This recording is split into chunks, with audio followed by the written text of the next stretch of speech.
Ideologier. TV-licensen blev indført i omkring 1950, fordi de få, der havde råd til tv dengang, skulle betale for de udsendelser, der blev produceret. Fjernsyn er efterhånden blevet allemandseje, og i dag har 97% af alle danske husstande et eller flere tv. Og nu hvor stort set alle danskere har fjernsyn, er det dermed også blevet en pligt at betale licens, og man kan derfor betegne det som en ekstra skat. Licensen er uafhængig af den enkeltes forbrug. Uanset hvor lidt eller hvor meget tv man ser, så skal man betale det samme i licens. Ikke alene er der tale om en skat, men oven i købet er det en af de hurtigst voksende skatter i det danske samfund. Licensen for et fjernsyn er steget stødt de seneste 10 år. I 1993 der skulle man betale 1544, hvor at man i 2003 skulle betale 2080 kroner. Der er altså tale om en skattestigning på mere end 30% over disse her 10 år.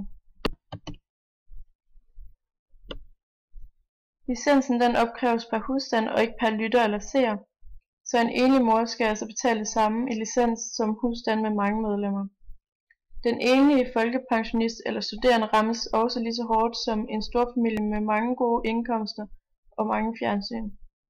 Der skal betales samme licens uanset husstandens størrelse og uanset om den enkelte husstand har et stort eller lille tv-forbrug. Licensen bør altså afskaffes. 30% af den danske befolkning vil altså fravælge DR-kanalerne, hvis det betyder, at de ikke skulle betale licens. Licensen bør erstattes af en abonnementsordning, og fordi vi mennesker er rationelle, kan danskerne selv vælge DR fra eller til.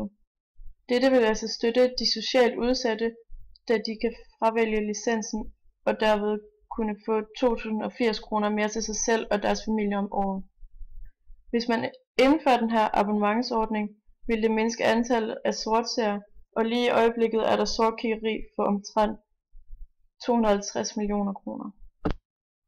Og ikke alene synes den her licensopkrævning at være ineffektiv, når kun 87% af befolkningen betaler for varen, men hvert år bruges 30 millioner kroner på at opkræve den her licens, og ved at afskaffe den og opkræve betalingen via skat i stedet for, vil man kunne spare alle udgifterne til administration af licenssystemet.